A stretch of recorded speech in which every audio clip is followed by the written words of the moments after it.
Imaginez un pipeline de 1443 km traversant 2 pays africains.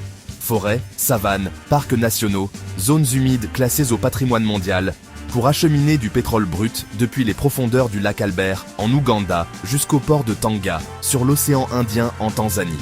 Un projet à 5 milliards de dollars, en construction depuis 2022, qui emploie plus de 12 000 Ougandais et Tanzaniens, et qui divise profondément, d'un côté, les partisans d'une transformation économique historique pour l'un des pays les plus pauvres d'Afrique de l'Est, de l'autre, des dizaines d'ONG, des milliers de communautés déplacées et des investisseurs qui questionnent la viabilité financière du projet dans un monde en transition énergétique. Aujourd'hui, Investir 54 vous présente l'analyse complète du projet EASOP, East African Crude Oil Pipeline. Les faits, les chiffres vérifiés, les opportunités et les risques.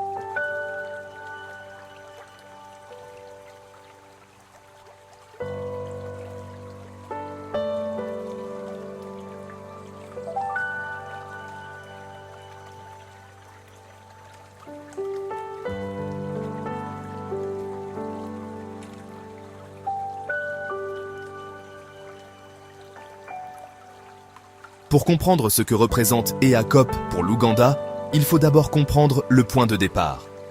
L'Ouganda est un pays d'Afrique de l'Est de 49 millions d'habitants, un pays enclavé, sans accès à la mer, avec un PIB par habitant d'environ 900 $, une économie qui croît à 6,3% par an, portée par le café, l'or, le thé et de plus en plus par les services.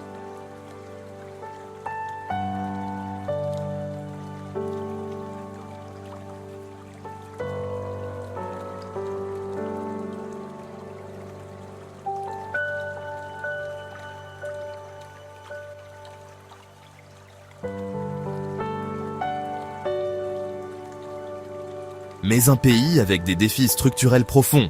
Plus de la moitié de la population vit encore de l'agriculture pluviale. Le chômage des jeunes est élevé.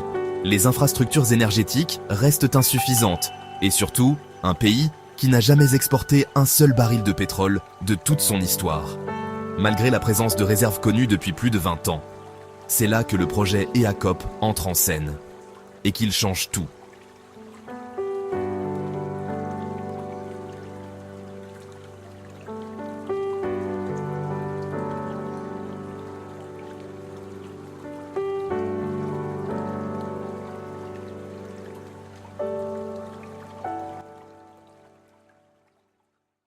L'histoire du pétrole ougandais commence en 2006, lorsque la compagnie britannique Tullow Oil réalise les premières découvertes commerciales dans la région du lac Albert, à l'ouest du pays. Le bassin sédimentaire de l'Albertine Graben révèle progressivement son potentiel. 6,5 milliards de barils de brut estimés au total, dont 1,4 milliard considérés comme récupérables dans les conditions techniques et économiques actuelles. Ce n'est pas le Nigeria, ce n'est pas l'Arabie Saoudite. Mais pour un pays qui n'a jamais produit un seul baril commercial, c'est une révolution potentielle. 2 opérateurs se partagent le développement. Total Energies, avec le projet Tilenga, 6 champs pétrolifères dans les districts de Bulisa et Nwoya, pour une capacité cible de 190 000 barils par jour. Et CNOOS, la compagnie chinoise, avec le champ Kingfisher dans les districts de Kikube et Hoima, pour 40 000 barils par jour. Au total, 230 000 barils par jour au pic de production, attendu entre 2028 et 2032. Mais voilà le problème fondamental de l'Ouganda. Le pays est enclavé. Pour exporter ce pétrole, il faut construire une infrastructure colossale pour le transporter jusqu'à l'océan. C'est la raison d'être d'EACOP.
EACOP, East African Crude Oil Pipeline, un projet qui mérite qu'on s'y attarde dans le détail, parce que sa complexité technique est sans précédent en Afrique de l'Est.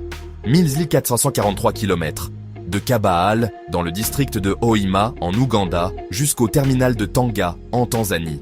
Ce pipeline a une particularité technique unique. Le pétrole brut ougandais est dit cireux. Il se solidifie à température ambiante. Pour le maintenir liquide et pompable, le pipeline doit le chauffer en permanence à environ 50 degrés Celsius. Ce système de chauffage électrique, sur toute la longueur du tracé, en fait le plus long pipeline chauffé du monde, une première mondiale. 6 stations de pompage sont prévues le long du tracé. Un terminal marin est en construction à Tanga pour charger les pétroliers à destination des marchés internationaux.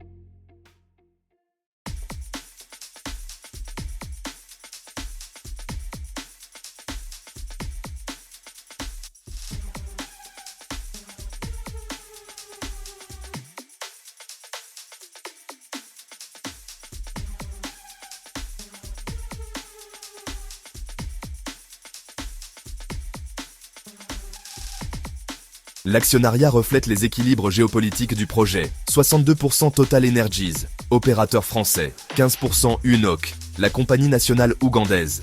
15% TPDC, la compagnie tanzanienne. 8% CNOOC, le géant pétrolier chinois. Un projet franco-sino-africain au cœur des enjeux énergétiques et géopolitiques du continent. La décision finale d'investissement, la FID, a été signée en février 2022. Un investissement total de 10 milliards de dollars pour l'ensemble du programme. Pipeline EACOP, Pluchant Tilenga et Kingfisher. Depuis, le chantier avance, malgré les obstacles.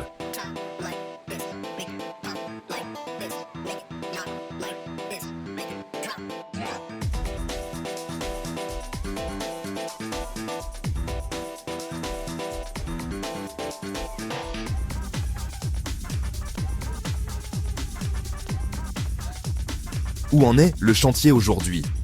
En décembre 2025, selon les données officielles de la Petroleum Authority of Uganda et les rapports de Tanzania Invest, EACOP affiche un taux d'avancement global de 79%. L'ingénierie est quasi finalisée à 99,6%. 800 km de pipeline ont été soudés.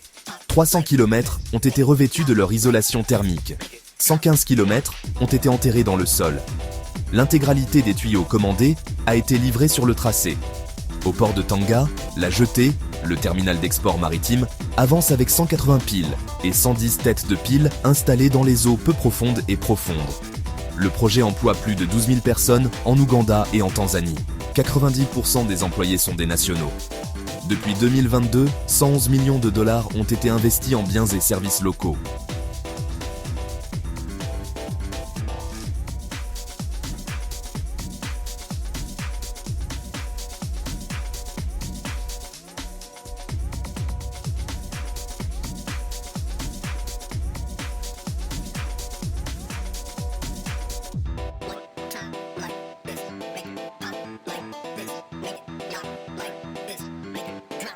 Mais le projet accumule les retards.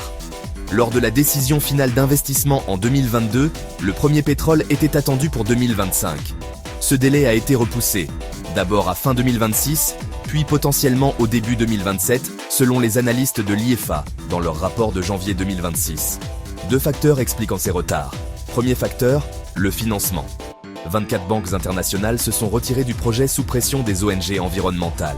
Ce n'est qu'en mars 2025 que le premier tranche de financement a été bouclé, avec Afrexim Bank, Standard Bank, KCB Bank Uganda et la Banque islamique de développement. En fin 2025, les 5 milliards nécessaires sont intégralement sécurisés selon les rapports. Deuxième facteur, les dépassements de coûts. Le coût initial des ACOP était estimé à 3,6 milliards de dollars avant la FID. Il atteint aujourd'hui 5 à 5,6 milliards, soit un dépassement de 55%.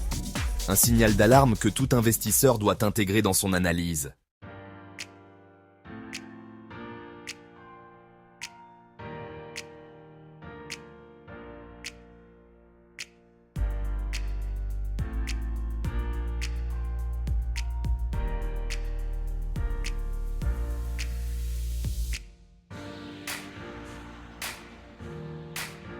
Qu'est-ce que le pétrole peut concrètement apporter à l'Ouganda? Les projections institutionnelles, World Bank, Deloitte, Coface, convergent sur plusieurs points. La croissance du PIB ougandais, déjà solide à 6,3% en FILOC 2025, devrait s'accélérer à 7,4% en 2026, portée par les investissements dans le secteur pétrolier, avant même le premier baril exporté. Dès 2027, les revenus pétroliers pourraient représenter 1,2% du PIB ougandais et contribuer à hauteur de 2,7 milliards de dollars à la balance des paiements du pays, réduisant significativement le déficit structurel d'un pays qui n'a jamais eu accès à l'océan Indien. À pleine production, 230 000 barils par jour attendus entre 2028 et 2032, le pétrole pourrait transformer la capacité de l'État ougandais à financer ses infrastructures, son éducation et sa santé publique. Sans oublier l'impact direct sur l'emploi. 12 000 emplois créés à ce stade, 90% de nationaux, des programmes de formation d'ingénieurs, des partenariats avec les universités locales. Pour un pays enclavé de 49 millions d'habitants, le potentiel de transformation était réel. Toute analyse sérieuse des ECOP doit présenter les zones d'ombre avec la même rigueur que les opportunités. Premier risque, l'impact humain et social. Plus de 100 000 personnes sont affectées par le tracé du pipeline, champs pétroliers, oléoducs et zones tampons. 13 000 ont déjà été déplacés ou relogés. Human Rights Watch, dans un rapport de 58 pages publié en juillet 2023, documente des retards de plusieurs années dans les paiements d'indemnisation, des compensations insuffisantes, des familles contraintes de signer des accords en anglais sans comprendre la langue, des enfants sortis de l'école faute de revenus agricoles. Total Energies conteste ces accusations et affirme respecter les normes de la Société financière internationale. Mais la tension sur le terrain est réelle. Deuxième risque, l'environnement. En octobre 2025, l'ONG américaine Earth Insight a publié une analyse satellitaire révélant que 630 km² de végétation ont été dégagés pour le projet, dont des zones à l'intérieur même du parc national Murchison Falls, la plus grande aire protégée d'Ouganda. 9 sites de forage ont été identifiés dans le périmètre du parc, qui abrite des girafes de Rothschild, des éléphants et des hippopotames. La zone humide du delta Murchison Falls Albert, classée site Ramsar pour son importance écologique mondiale, est directement menacée par un oléoduc, la traversant à proximité. Et si l'on regarde le bilan climatique global, l'empreinte carbone projetée du projet EACOP équivaut à 25 fois les émissions annuelles combinées de l'Ouganda et de la Tanzanie. Troisième risque, la viabilité financière. C'est peut-être le risque le moins visible, mais le plus important pour l'investisseur. L'IEFA, Institute for Energy, Economics and Financial Analysis, a publié en janvier 2026 une analyse détaillée qui soulève des questions fondamentales. Le coût des COP a déjà dépassé de 55% ses estimations initiales, et dans un scénario de transition énergétique accélérée, que l'Agence internationale de l'énergie considère comme probable, les revenus pétroliers de l'Ouganda pourraient être réduits de 53% par rapport aux projections officielles. Pourquoi ?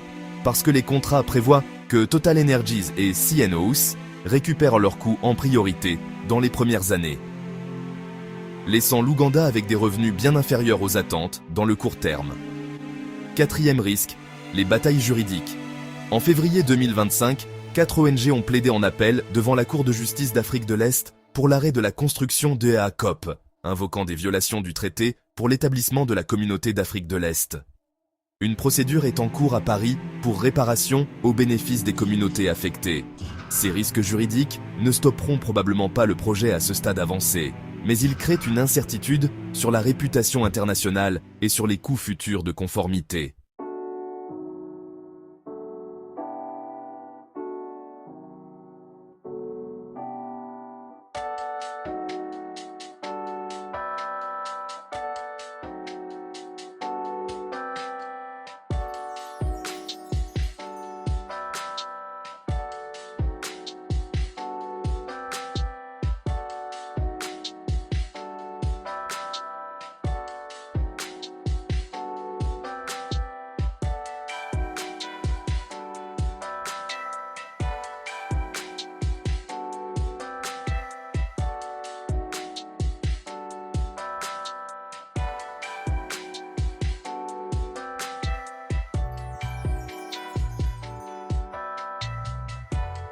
Voici le verdict de l'investisseur stratégique. EACOP est un projet qui va très probablement aller à son terme. 79% construit, 5 milliards de dollars de financement sécurisé, 2 gouvernements engagés, des multinationales comme Total Energies qui ne peuvent pas se permettre d'abandonner un investissement de cette ampleur. Le premier pétrole ougandais arrivera, probablement en 2027, possiblement en fin 2026. Et pour l'Ouganda, les enjeux sont immenses. 230 000 barils par jour, pendant 25 à 30 ans, représente une transformation potentielle d'une économie enclavée qui n'a jamais eu accès aux revenus pétroliers. Mais, et c'est un mais qui compte, les risques sont réels et documentés. Le dépassement de coûts de 55% sur EACOP seul réduit mécaniquement les retours pour l'Ouganda. La structure des contrats avantage les investisseurs étrangers dans les premières années. La transition énergétique mondiale représente un risque de long terme que même les plus optimistes ne peuvent ignorer. Et les questions humaines et environnementales. 100 000 personnes affectées, des parcs nationaux traversés, des zones humides menacées, ne sont pas des détails secondaires. Ce sont des risques réputationnels, juridiques et opérationnels réels. Le verdict ? EACOP est un actif à fort potentiel avec des risques multidimensionnels significatifs. Pour l'investisseur patient, les secteurs les plus attractifs ne sont pas nécessairement dans l'extraction elle-même, mais dans les services pétroliers, la logistique, les infrastructures connexes et le développement économique local que le pétrole va générer. La vraie question, comme pour le Sénégal, comme pour le Nigeria, ce n'est pas de savoir si le pétrole va couler. La vraie question c'est, est-ce que l'Ouganda aura la discipline et la gouvernance nécessaires pour transformer cette rente en développement durable avant que la fenêtre ne se referme ?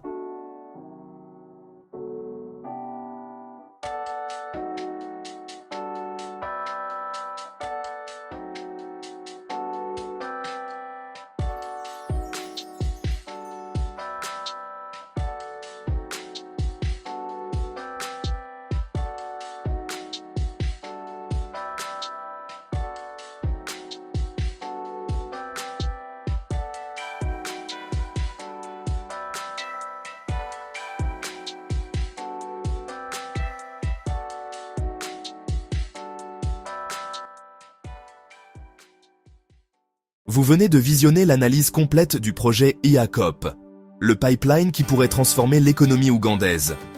Chaque chiffre cité dans cette vidéo est issu de sources vérifiées. EACOP, Ltd, Total Energies, World Bank, EIFA, Human Rights Watch, Deloitte, Le Monde, Earth Insight. C'est ça, Investir 54, la chaîne qui analyse le potentiel d'investissement des 54 pays africains avec des données, des faits vérifiés et une vision stratégique. Pas de rêve vendu, pas d'alarmisme non justifié.